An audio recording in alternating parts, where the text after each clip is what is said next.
So, hello everybody and welcome.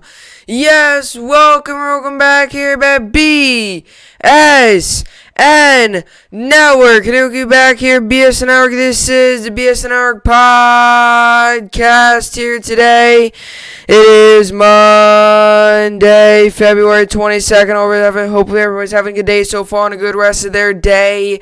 Yesterday, it is in fact Monday, February 22nd here today. We are coming out of a packed sports weekend. Hopefully everybody had a good weekend, and if you are a sports watcher, I'm sure if you watched the podcast and you would enjoy sports, hopefully you had a good weekend of watching sports or a good weekend with your team, whatever your team is. Hopefully they did well, unless if they were playing against one of my favorite teams. In that case, I would be rooting against your favorite team, but hopefully everybody had a good weekend. We are back at it here, another week of podcasts ahead of us. As baseball starts to ramp up, we are now 6 days away from the first spring training game of the New York Yankees, February 28th, next Sunday.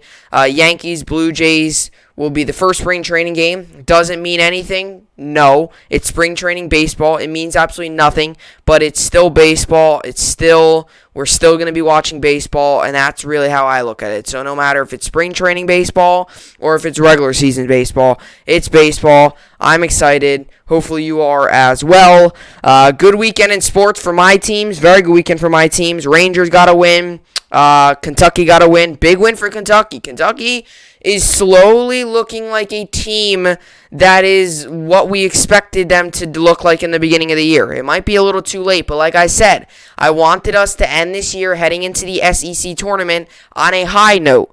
What did I say? I've been saying this for a while now. I say maybe 6-0. Finish you on 6-0. I said that might not happen, but I said even 4-2, 5-1. We're right now. I said it. I said start the season forget about the beginning of the rest of the season. Start a new one here. We're 0-0 right now. Currently, we are 3-0 since I said that point. In our final 6 games, we are currently 3-0, and we've got some teams coming up that we can beat. We can beat these teams. We beat number 25 ranked Tennessee at the time. Number 19, they've now fallen back in the rankings due to the loss, right? We beat LSU. We've beaten good teams this season.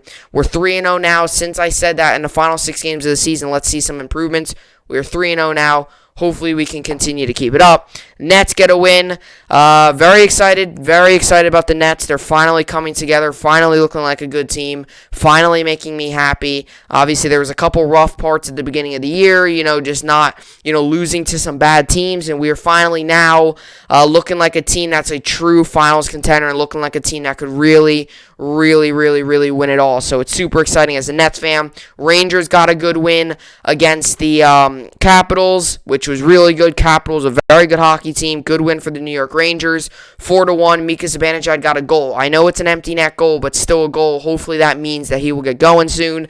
So good there. Yankees spring training position players officially start to report today. So your rest of the non-pitchers and catchers start to report today.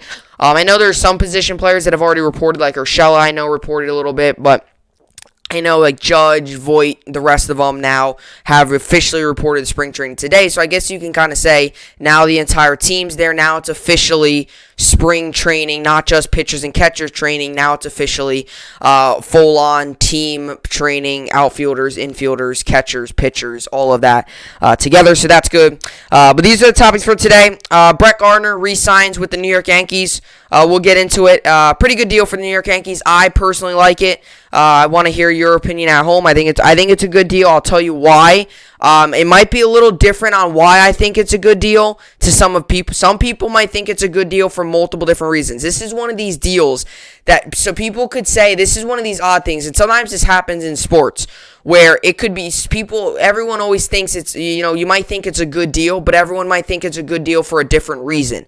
And that's, I feel like, one of these deals. Multiple people might think, usually people think, oh, this is a good deal for the same reason. This is one of these deals where people might think it's a good deal for many different reasons. I'll tell you why I think it's a good deal. I would like to hear your opinion in the comments down below. Then we'll get into the next Nets success. I decided to talk about this today. I usually the final topics with the rest of the New York Sports Update, I talk about it, but I don't spend crazy amount of time on them. And I thought today would be a really good idea. The Nets are coming off of a 5-0 West Coast sweep. We had a West Coast trip. We won all 5 games. We had 5 West Coast games. We won them all. That's a Nets franchise record. We've never gone on a West Coast trip and won all 5 games, so really great there. We're on a 6-game win streak. I think we're on a 6-game win streak, so we're winning. We just got off of that. I really feel like it's time to send a whole topic on how good this team has been and some of the things that we're doing well, and there's definitely some improvements we need to make, right? And I've always said you can never be perfect. There's always improvements you can make, and I've always said that as a sports fan. You can never be perfect. There's never perfection.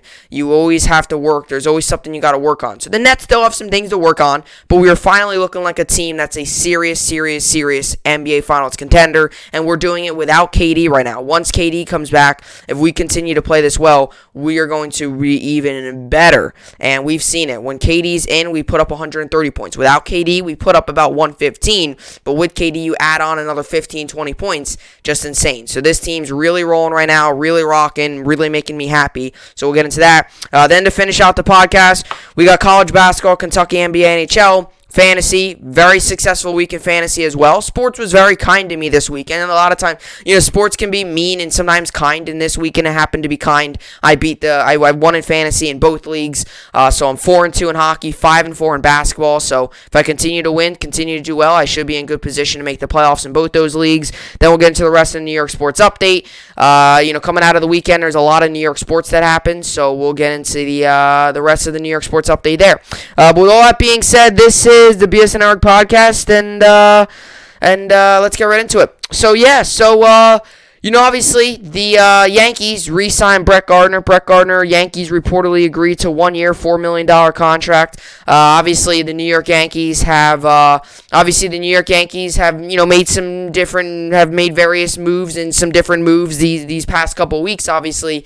Obviously, they've made definitely a couple moves, obviously getting Darren O'Day, bringing back LeMahieu, getting Corey Kluber, getting Jameson Taillon, getting Justin Wilson. We've made a ton of different moves in free agency. It's not your biggest free agency ever. It's not going out and getting Lindor, going out and getting Springer, going out and getting Real Muto, going out and getting Bauer. It's not getting out all those guys. We really even in the running for all those different players. Our biggest splash was definitely bringing back what I think is one of the best, if not the best hitter in the MLB, and DJ LeMahieu. We got him back, and that's what I think was one of the big things. But this is a deal for the New York Yankees, and I said this early on in the podcast, that this is a deal, and you sometimes see this in sports where people might agree it's a good deal, but at the same time, you might disagree on why you think it's a good deal. Because sometimes it's a good deal, but you might have a couple different reasons. And this is one of these situations. Some people might think it's a good deal for one reason, and some people might think it's a good deal for another reason. I would say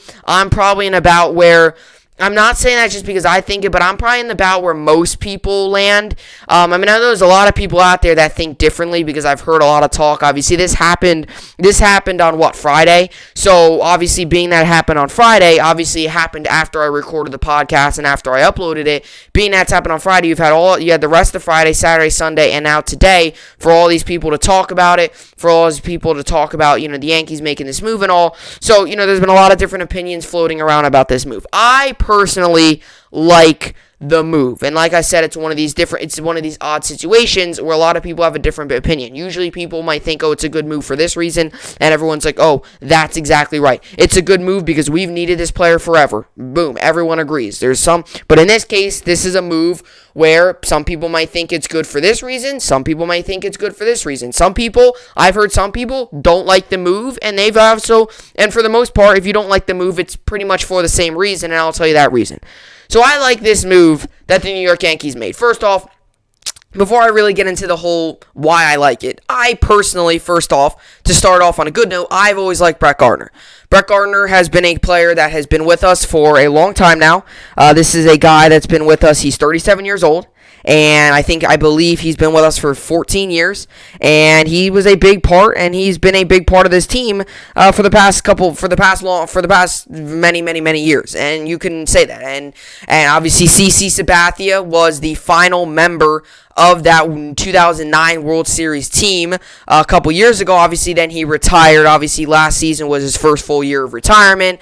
And Brett Gardner now, what a lot of people thought last season, when the COVID year was going to be his final year, and a lot of people thought the Yankees weren't going to bring him back.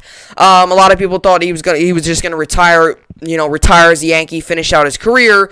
He decided to still stay in free agency, decided to look around, decided to see options. I think all along he wanted to return to the New York Yankees, and I think because he's still remaining from that 2009 team, I truly believe he wants to be a Yankee for life. And for a guy that's 37 years old and doesn't want to hang the cleats up just yet, for a guy that might want to retire as a New York Yankee, rather than going to some other team that will never use you and just signing on a team just to say I'm on a team, he returned to the New York Yankees. It's not a lot of money. This is really where it gets to the point where I like the deal. It's not a lot of money, people. It's $4 million.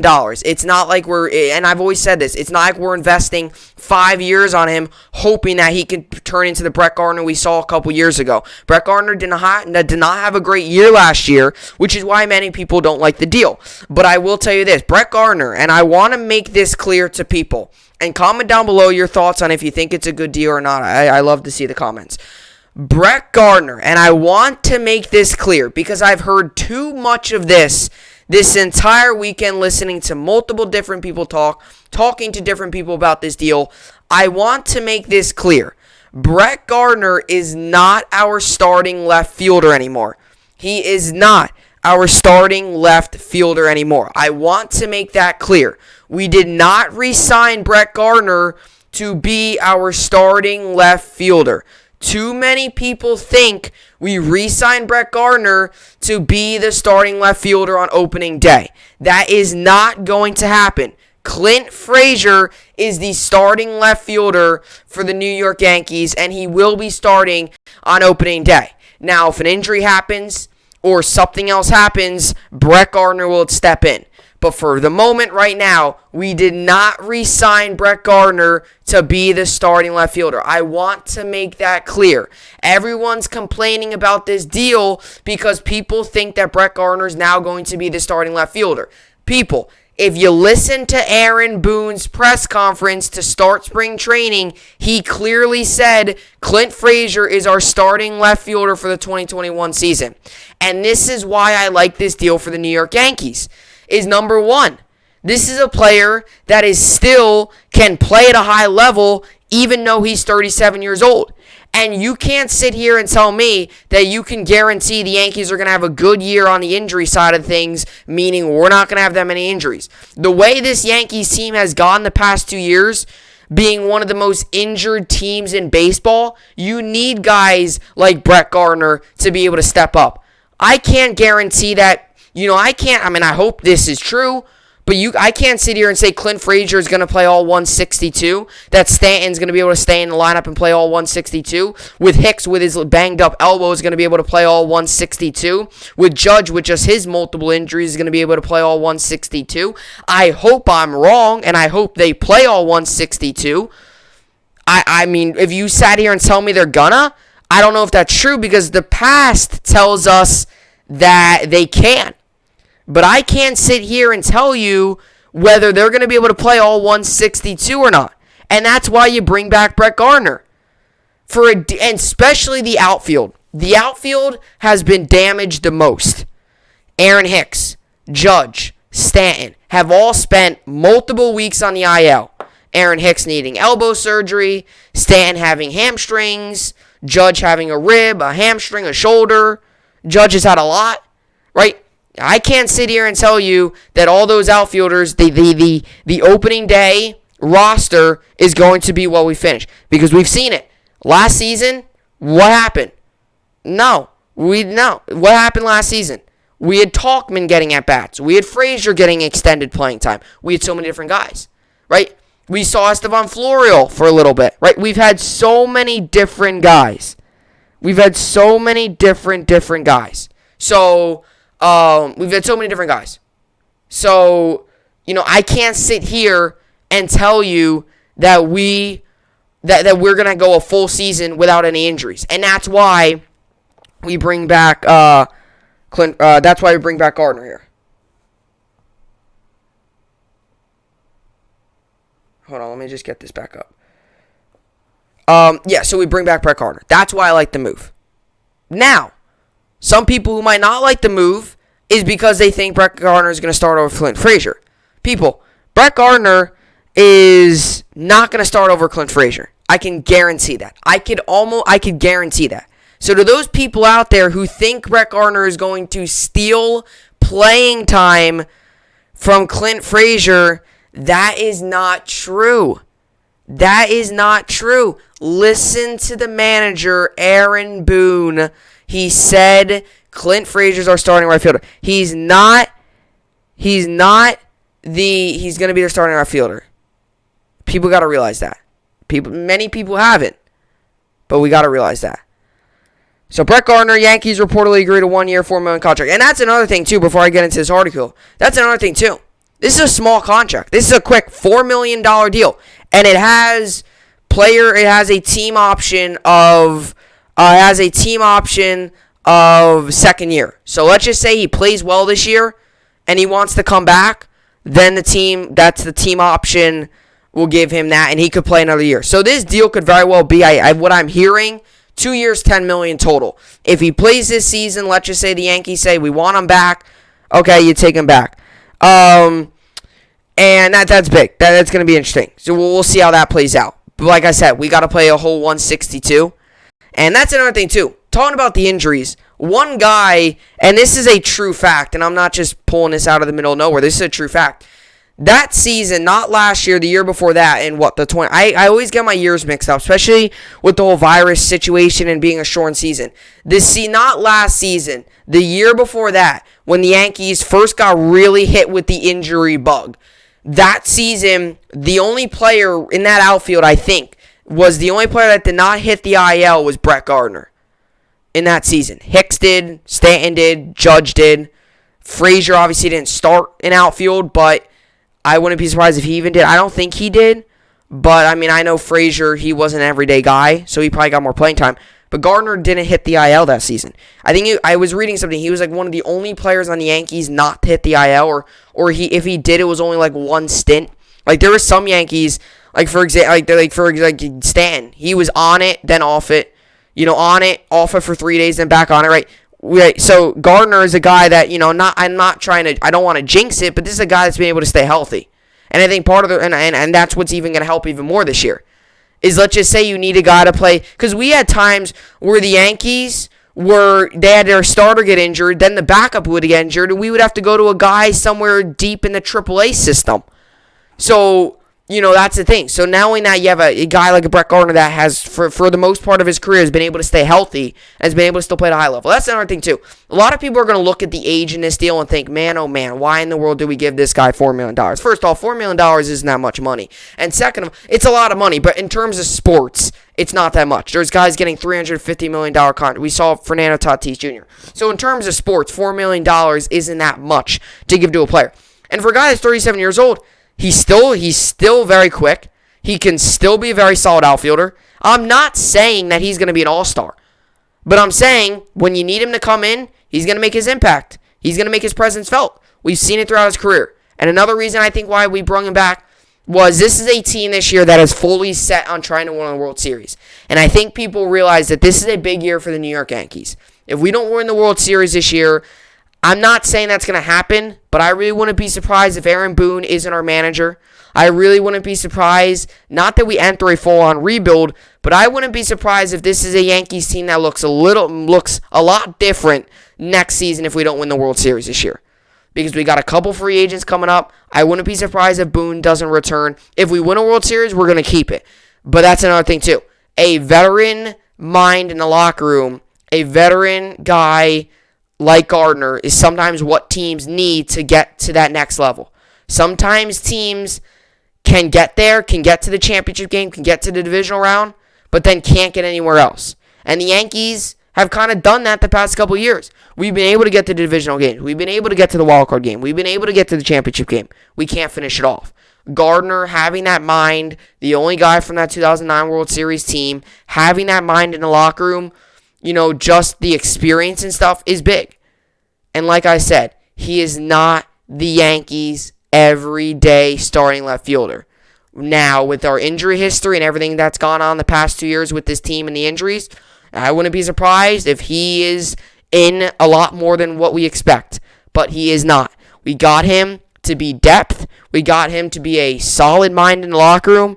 And we got him to ultimately help this team win our 28th World Series. That's why we got Brett Gardner.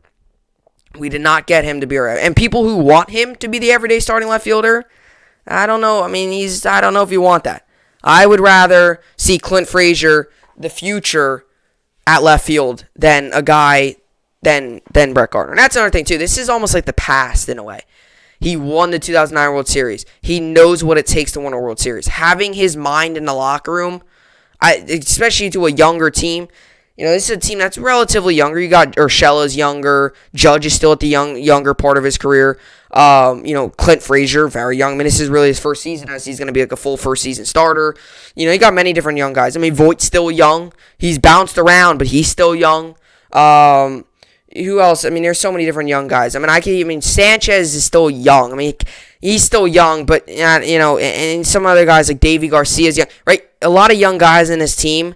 And for a guy like Gardner to be able to help out with that, I think is pretty pivotal. So let's just read this quick article here. All right, so here we go. So Brett Gardner, Yankees reportedly agreed to 1 year, $4 million contract. The New York Yankees and Brett Gardner reached an agreement on a 1 year, $4 million dollar deal Friday, according to MLB.com's Mark Feinsand. The Yankees and Brett Gardner have agreed to a 1 year deal with $4 million guaranteed per source. Deal includes player and team options for 2022. Like I noted earlier, got the team option obviously on there. The two sides began discussions on a new contract in recent days to bring the team's longtime outfielder back to the Bronx in 2021. The 37-year-old has yet to wear another uniform during his MLB career. Gardner appeared in 49 games for the New York Yankees last season, slashing .223, .354, and .392 with 5 home runs and 15 RBIs. He didn't have a great year last year, but you got to look at it. He only missed 11 games. He played 49 games. And compared to some guys who only played like 20, and this is a guy who's 37. Sometimes as they say, as you get older in sports, you're more injury prone. This is a guy that so far, knock on wood, although I'm knocking on table here, so far has been able to stay healthy even as he's gotten older and even through all this injury mess with the New York Yankees.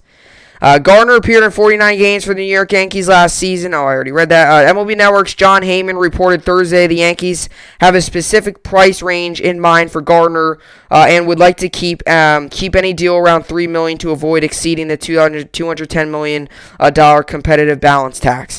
According to SpotTrack, New York's payroll sits at $192.2 million as spring training gets underway.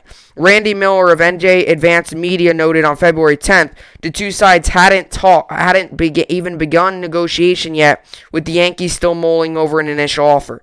According to a baseball source who asked to remain anonymous, the Yankees haven't addressed Gardner's status since last Halloween. That's when the organization announced that it opted to pay Gardner a $2.5 million buyout instead of vesting a $10 million club option for 2021. It's unclear how much playing time Gardner will receive New York, but given the Yankees' notorious injury problems over the last few years, the team can hardly afford to pass up on a reliable depth. Clint Frazier is projected to start in left field with Aaron Hicks in center and Aaron Judge in right. Mike Tauchman, Greg Allen, and Giancarlo Stanton are listed as backups on the depth chart. Gardner fits in nicely there, especially with Frazier yet to complete a full season in the majors. I would like to make something clear. Giancarlo Stanton backup, that is not true. It's true he's not going to be the starting center fielder. He's going to be DH. So don't take this another way. I know I always read the article sometimes before to see if it's a good article, if I should read it. And this is an article too that said, that he's a backup. But don't take that and run with it the wrong way. You have to read that slowly here. Giancarlo Stanton is not the starting center fielder. He's the DH, the designated hitter. He might play a little bit of center field, but he's going to be the DH for the New York Yankees. He's not going to be the starting center fielder. So sometimes people, and I was even talking to someone like this, sometimes people get mixed up. When they say backup, they're like, oh, what? When they say backup, they're like, what? This doesn't make sense. Wait, Giancarlo Stanton, backup? Huh? He should be starting. No, he will be in the starting lineup. He's the DH. He's the backup center fielder because he's not going to be playing center field. He's going to be the DH. I just want to make that clear. Sometimes people take that and they run with it and they start a complete big mess. Because when you say Giancarlo Stanton's a backup, then everyone just completely, you just don't take it and run with it. It means that he's the backup center fielder because he's going to be the starting DH for the New York Yankees. He's only going to hit because that's his strength. So I just want to make that clear. I know sometimes when people hear that, they might go crazy and take it and run with it in another direction. Just wanted to make that clear. So, but Brett Gardner, Yankees reportedly agreed to a 1-year, $4 million contract. Like I said, it's a good move. And like they said, depth. That's been the story of the Yankees offseason. So let's get into some of his numbers here. Obviously you read his last season's numbers, but I would like to get into some of the career stuff. Let's see. And that's another thing too. He's still quick. He's still quick. And for a guy that's 37 years old, he's still quick and can still get out there good. So 2020 stats, 130 at-bats, 223 batting average, 5 home runs, 15 RBIs, 3 stolen bases, an OPS of 747. MLB career stats, 5,350 at-bats, 259 batting average, 129 home runs, 539 RBIs, 270 stolen bases, and OPS of 743. So for his career, he's not a great, insane hitter. He's a solid hitter. And, he's got, 259, about 260, which is about a Brett Gardner average, a guy that's going to go out there and hit and be solid. Not a huge power hitter, but that's fine. And for a guy that's been with the team since 2008, he continues his Yankees run here. It's a guy too that he doesn't hit too many home runs, but which he doesn't strike out that much. He doesn't strike out that much. I mean, he strikes out, which is normal. He strikes out about 100 times a season, which, another thing I don't want you to take and run with in the wrong direction. There's some players out there that have struck out over 250 times in a season.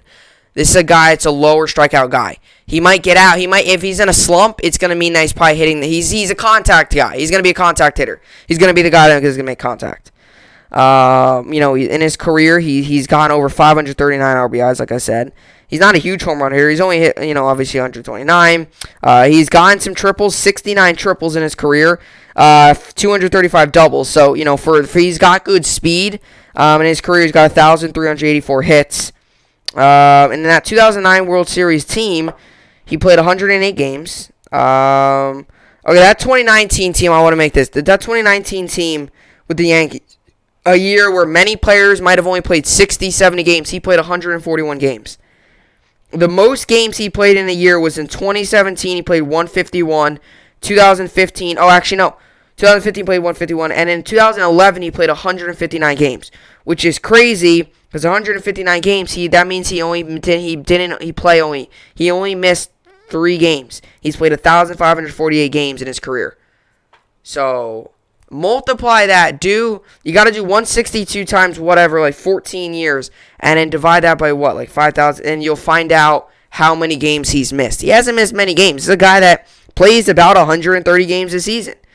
He played 49 last season, but only a 60-game season, so realistically that was good. He played 16 in 2012, which wasn't good, and 42 in 2008, but he was also first year in the league. So I think he came up mid-year. He didn't play that. He wasn't a starter then.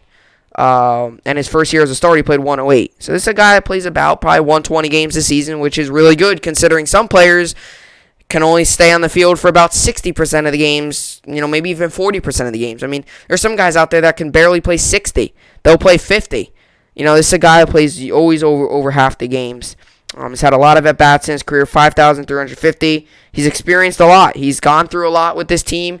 That's another thing, too. When you want to build a World Series team, he's seen this team at its high moments and he's seen them at the low moments. And that's something you want to see good. For a younger team, it's good to have a veteran in the locker room like that, someone who's seen almost every angle of the game. He's been there for it all. He was there for the emotion and the happiness of the 2009 World Series team. But he was also there for the couple years there, for the couple 3-4 years we had there, from the 2013 to 2015 range where we were rebuilding. So he's seen it all. He's seen it all with this team. He saw it that one year where we really struggled.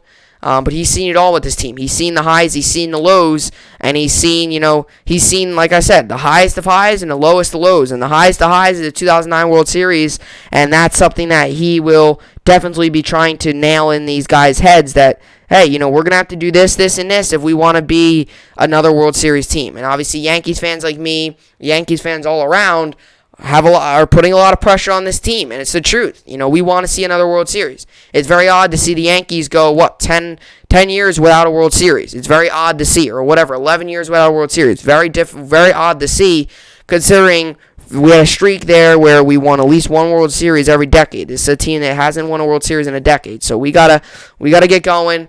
We got to get back on track with these World Series wins and the winning ways. So, good move for the New York Yankees. Coming up next, I'm going to get into the Nets' recent success and tell you why I am super happy and tell you why I think this team is truly a team that, this is truly the Nets we all expected and we should be proud of this team right now. Coming up next.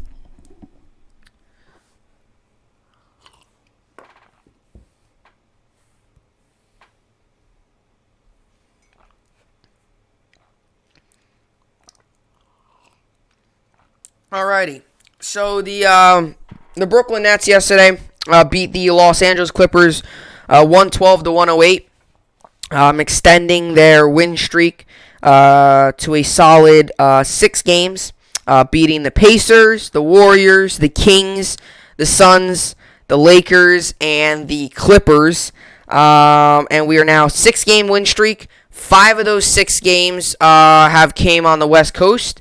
And we went 5-0 on the West Coast, beating, like I said, the West Coast teams were the Warriors, Kings, Suns, Lakers, and Clippers. Very possible that we beat 3 true final contenders in the Suns, the Lakers, and the Clippers. Those are 3 teams that I very well think could be true finals contenders. Your top tier, probably the Lakers and the Clippers there. And your secondary tier, probably the Suns. So we definitely beat finals contenders. We definitely beat good teams. We came back against the Suns. We maintained a solid lead against the Lakers. Yesterday, we held a lead. We held the lead all the way. We took the lead in the second, and the Clippers never took it back. We maintained the lead the whole game. And now we head on here to a little bit of a nice homestand here. Tomorrow we play. We have a nice 3-game homestand coming up, which is really, really nice. A good 3-game homestand always solid. Obviously, we got 2-game homestand coming up, which is good. And then a 3-game homestand coming up, which is good. Kings, Magic, Mavericks, which I think are all very winnable games, especially the way we were playing. This is a team we should be getting excited about. And the Brooklyn Nets now, and comment down below your opinions on the games. I know yesterday's game was nationally televised, so I'm sure some people that might not usually be able to watch the games, like the Yes Network, I'm sure we're able to watch the games. And you really got to see how good this team can really be. Now, obviously, there's still some things we got to work on. But I will tell you this is definitely a team now that's really starting to find its groove and really, really starting to find its groove, really starting to look like a true finals contender. We've had a couple really questionable moments this year when we got crushed by the Detroit Pistons, when we were barely beating some of these teams, when we were losing some of these really bad teams, and when we obviously went on that little bit of that 3-game skid, and then obviously losing to the Wizards in the way we did, and losing back-to-back to the Cavs, and losing to the Sixers, a team that we should be able to at least make it competitive, and losing to teams like the Pistons and things like that. There's definitely been some lows this season for the Brooklyn Nets, but I will tell you what, these past couple games have really been the high points of this team. And obviously we're on a nice 6-game win streak here. We've got very winnable games coming up. If you really look at it, the Nets have the Kings coming up, the Magic coming up, the Mavericks coming up, the Spurs and the Rockets. I think all those teams are below 500, if I'm not mistaken.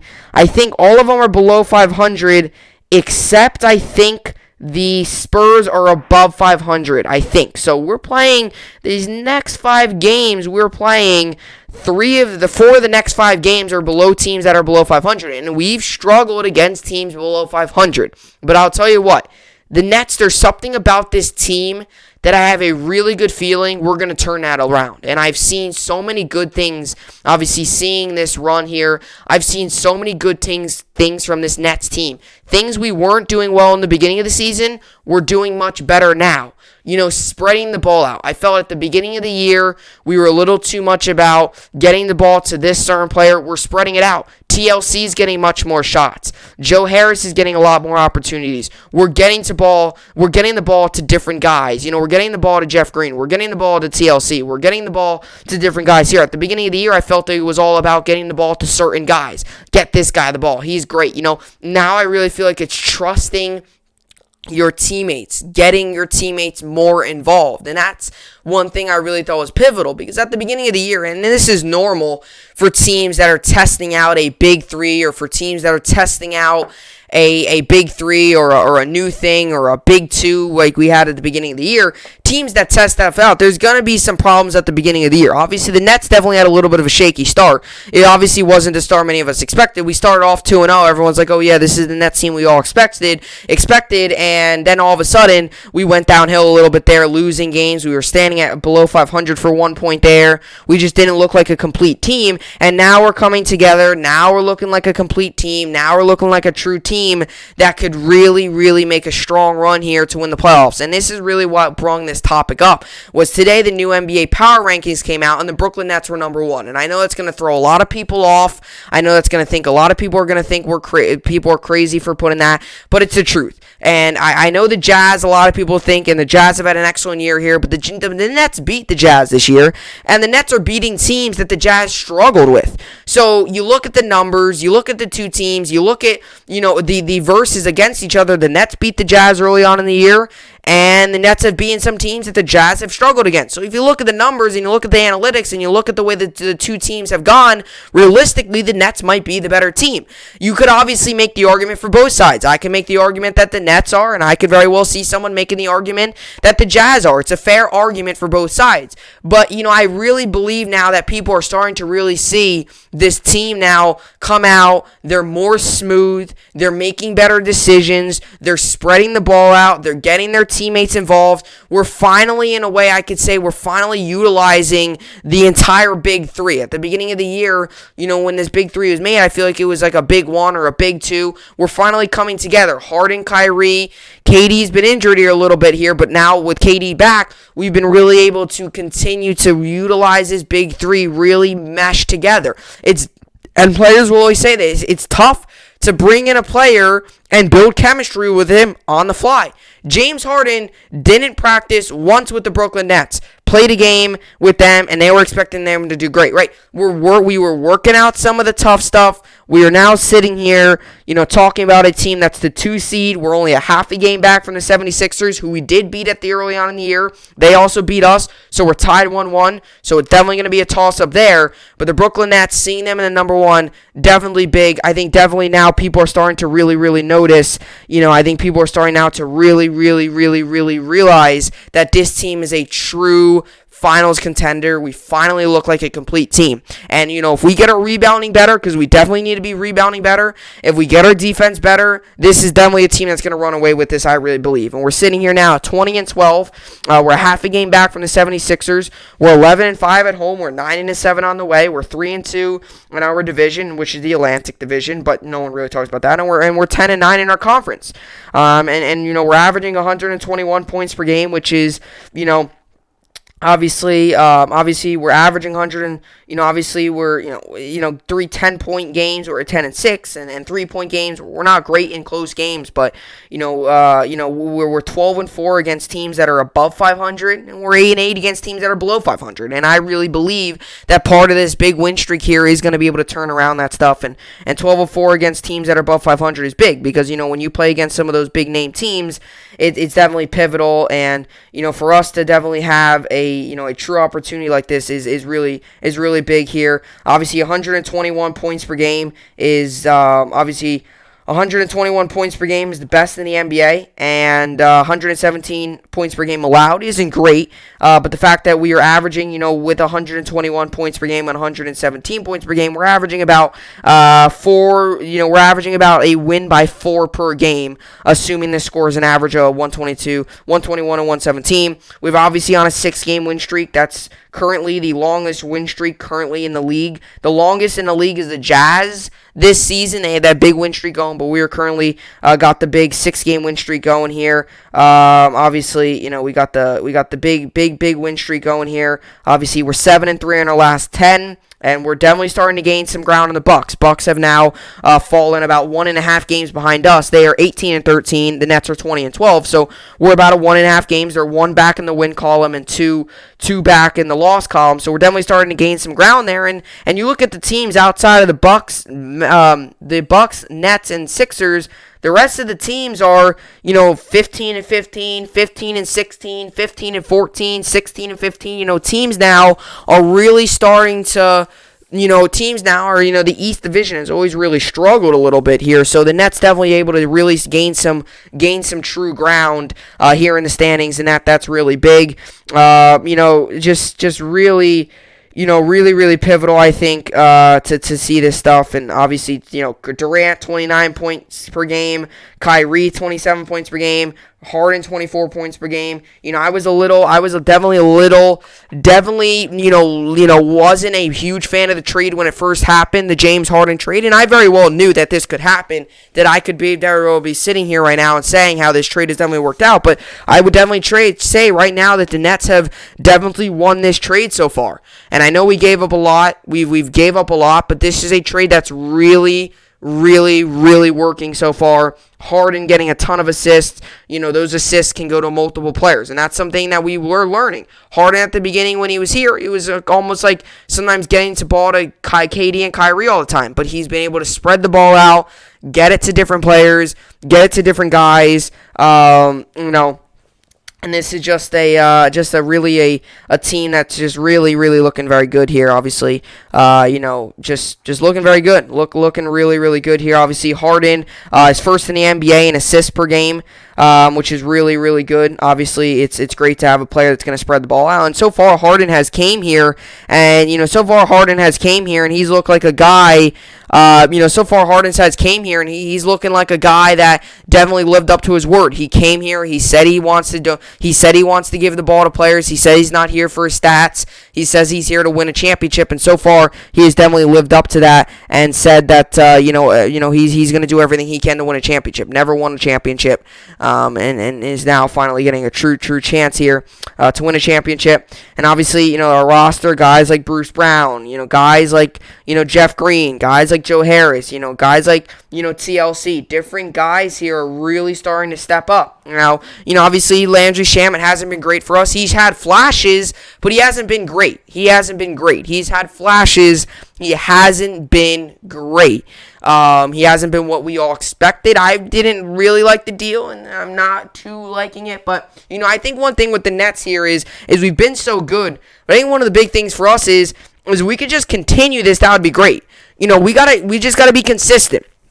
And I've always said this, in players, teams, coaches, organization, consistency is a lot of time how I judge a team or judge a player. If they're consistent, their stats could be okay. But if they're consistent, that's good. If they're consistently good, that's good. If they're one moment they're great, but the next moment they're terrible, well, you gotta find a little bit of the middle there, right? And that's one thing that I'm big into. If I was to look to get a player, or I was to look to choose a team, or whatever the case may be, sometimes everyone always just wants to go for the highest player, the most skilled, stuff like that. But I want to see the consistency, and the Nets are starting to finally seem like we're gonna start to finally build some of that consistency and really starting to build, really some of this consistency and some of the, really good stuff going here. So obviously the Nets second in the Eastern Conference, and we're definitely one of the better teams in the league right now, and we definitely look like it. And we've been playing really well, and I'm super proud of this team, and I think like I said, Definitely guys like DeAndre Jordan definitely got to step up a little bit on the rebounding side of things. And I've said this so many times about the rebounding and about, this team and the whole rebounding situation. I said, if we get better on the rebounding, we'll be pretty much unstoppable. But, the rebounding is also a growing thing. It's got to be, that's something that can't always be fixed overnight. You got to practice that. You got to work on that. And so far we've been good. Free throws have been pretty good. We've struggled a little bit at the free throw line, but like I said, we're finally starting to work together as a team. I feel like at the beginning of the year a little bit it was all about getting the ball into certain players. We're finally being able to work together as a team, and we got a couple really good solid games coming up. We got the Kings, who we beat early in the season. And we're playing a team like the Magic, who we've already beaten, and we're playing a team like the Mavericks, so I don't think we've played yet, but definitely a beatable team. I mean, the Nets have a couple really, really opportunities here to really take over here. Not just the NBA, but really take over the Eastern Conference here, and that's pretty big. So definitely proud of the Brooklyn Nets, proud of the way we've been playing, and definitely for a fan like me who goes through a lot of suffering, definitely great to see this team finally coming together, finally working hard, finally putting some solid games together, and really solid for the Brooklyn Nets here. So really, really, really, really good, and obviously really good for the Brooklyn Nets here. So that's obviously a good thing. So coming up next, we're going to see here the college basketball stuff.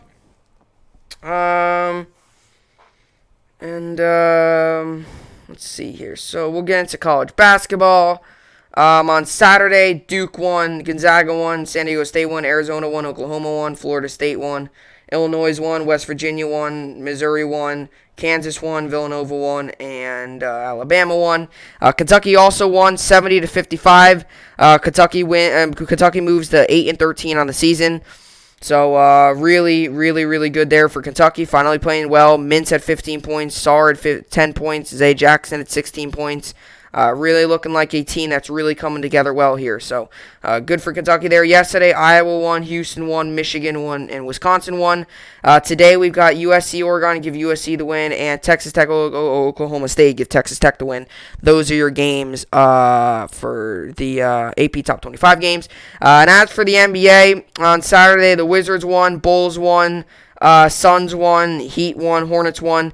Yesterday, obviously, the Bucks won, Hawks won, Raptors won, Knicks won, Magic won, Thunder won, and Pelicans won. Obviously, the Nets won yesterday, 112-108. We moved to 20-12 on the season. Don't have to go too much in depth there. I've literally talked all about it just now. But good win for the Nets, like I said, playing really well. It's finally looking like a true contender here. Bulls, Rockets give Bulls the win. Mavericks, Grizzlies give Mavericks the win. Heat, Thunder give Heat the win. Jazz, Hornets give Jazz the win. Suns, Trailblazers give Suns the win. And Lakers, Wizards give Lakers the win. Comment down below before I go on to the next thing. Comment down below your thoughts on the Nets and if you truly think this is a team that definitely can win the finals and is looking like the team we all expected. Because I definitely believe we are definitely looking like a very solid team here. And as for the NHL here, if I get back to it, on the Saturday games, Avalanche won, Oilers won, Wild won, Maple Leafs won, Predators won, Sharks won, Penguins won, Hurricanes won, Kings won. Let's see. Hurricanes won, Kings won, Red Wings won, and Sabres won. And Rangers also won 4-1. We moved to 6-7-3 on the season, so really good win there.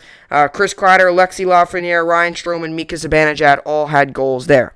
Yesterday, the Jets won, Bruins won, Senators won, and Capitals won. Lake Tahoe series was definitely a little interesting. Obviously, they had to change it up a little bit. Obviously, put the game to night, but both games ended up finishing, and it was good. It was good. Maple Leafs, Flames give Maple Leafs the win. Lightning, Hurricanes give Lightning the win. Islanders, Sabres give Islanders the win. Panthers, Stars give Panthers the win. Blues, Kings give Blues the win. Ducks, Coyotes give Coyotes the win. Avalanche, Golden Knights give Avalanche the win. And Wild, Sharks give Wild the win. So that's what I got there. And now we move on to fantasy basketball and hockey. So I actually won in fantasy basketball. Let's get it up here. 1,508 to 1,236. So good win there. I moved to 5-4 in the season, and I open up a new matchup here. I got going today. I've got going Bradley Beal, Jimmy Butler, Jonas Valanciunas, Victor Oladipo, Anthony Davis, and those are the players that got going today. Injury report here. Victor Oladipo is out. Coach Steven Seil said Oladipo foot missed parts of Sunday's practice and is doubtful for Monday's game against the Bulls. Ben Dubose of the USA Today reports. So he's still out. Davis is obviously still out. No real news updates on him, though. He's obviously still out. And Kyle Lowry's out as well. Lowry ankle is listed as questionable for Tuesday's game against the 76ers.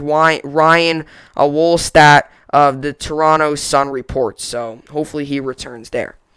And as for the fantasy hockey, I won in hockey 80-74. It was definitely a close game. He was winning. My opponent was winning for most of the matchup, and his goaltender, who was the goalie's goaltender, or not the goalie's goaltender, who was the Flyers goaltender, he let up 6 goals, and he had minus 8.6 points, and my players Ehlers and Bossier both got big points there to win it. So close game there, but got the win. I moved to 4-2 on the season. And I get ready for my next matchup here. I'm on a 3-game win streak, so going pretty good in fantasy hockey. And as for the fantasy hockey I got going today, I got Jack Eichel, Steven Stamkos, Braden Point, Anzes Kopitar, Jamie Benn, Johnny Gaudreau, Braden Shen, Joe Pavelski, Shea Theodore. And my goalies are Semyon Varlamov, John Gibson. I got going there. So, got some things here. Panarin is out. Panarin will be taking a leave of absence from the Rangers. Larry Brooks of the New York Post reports there was some stuff, off the field stuff that went on there with him. So hopefully he's back sooner rather than later because he's pivotal, not only for the Rangers but also for my fantasy hockey team. But this could also mean that maybe Zibanejad gets going even a little bit more here. You just hope that Zibanejad can get going. The Panarin news is not good. I was going to talk about today, but, it kind of came a little bit later. Panarin news isn't good. We need him. Hopefully he comes back sooner rather than later, and not only for the Rangers, but also for my fantasy hockey team. He's a big part of it. And I'm sure for many other people's fantasy hockey teams, as he's rostered in like 99% of fantasy hockey leagues. So there's only a couple leagues out there where he's not rostered in, which means he's on waivers, which, could be a couple things. Some fantasy leagues, they don't. Some fantasy leagues do, a money thing where, you have to have enough money to have players. You start off with like a certain amount of money. It's like online money. It's not real money, but you could do like where you start out, you have a salary cap, and you have to pick players based on that. So you have, a player of this amount of salary. So, in the leagues that might not be able to have Panarin because he's probably a big salary because he's a big time player and he's one of the better players in the league, when he's really good. So, it should be good here. So, hopefully he gets back sooner rather than later, and hopefully he can, hopefully when he gets back, hopefully is where he left off, as we all should say, right? Obviously, is a guy who really has been really good, leads us in points, leads us in goals, leads us in assists, leads us in every category known to man you can literally think of, just because of how good he can be and how good he has been. So, obviously, it's good to see there. So, good to see the Nets doing well. Bad to see Panarin out, but that's a little bit of a mix because it's bad to see Panarin, but also you got to think of the upside here. Like, you got to think of the positive with Panarin. Maybe, hopefully he's back soon. That would be good if he's back sooner rather than later. He can get back on the ice and hope, try to make a playoff push here because the Rangers, obviously, we're not the best team, but we are on a 2-game win streak here, and we've looked better. I feel not. I'm just joking. The Rangers weren't listening, but I feel like that one day that I had that whole topic talking about them. Ever since that, they've looked like a completely different team. They've won 2 straight games. They look like they actually want to be there. They're actually competitive. They're winning games. They're finishing games. They're playing together as a team. Ever since I talked about that, they're finally playing well. I guess that usually happens. I guess I have to do that more often because I guess that creates the teams to do better. But yeah. So another good podcast, obviously today. One quick thing. Comment down below if you think this is a good idea, if you would be interested. I was going to do it last year, but with the whole season getting paused and them starting only 60 games, I ended up not doing it.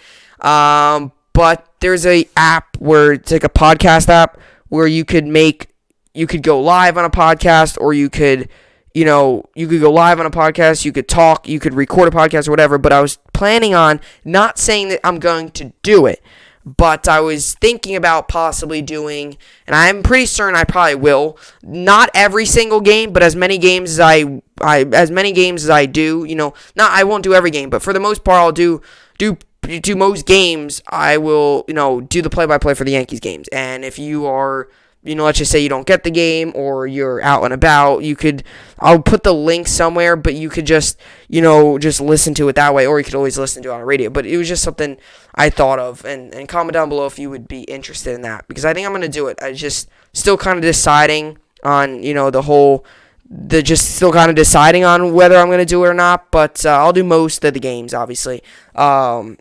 Some games I'll just decide just to watch it normally and not do the recording of it. But we'll see. But I was gonna do it last year, but with the whole the season getting shut down and stuff like that, I just decided, I kind of forgot about it and didn't do it. But it popped back in my head again. I was thinking about doing it. So comment down below on your thoughts there. Comment down below your thoughts on Brett Gardner, your thoughts on the Nets' success, and any other sports takes you got. With all that being said, that'll do it for the podcast here today.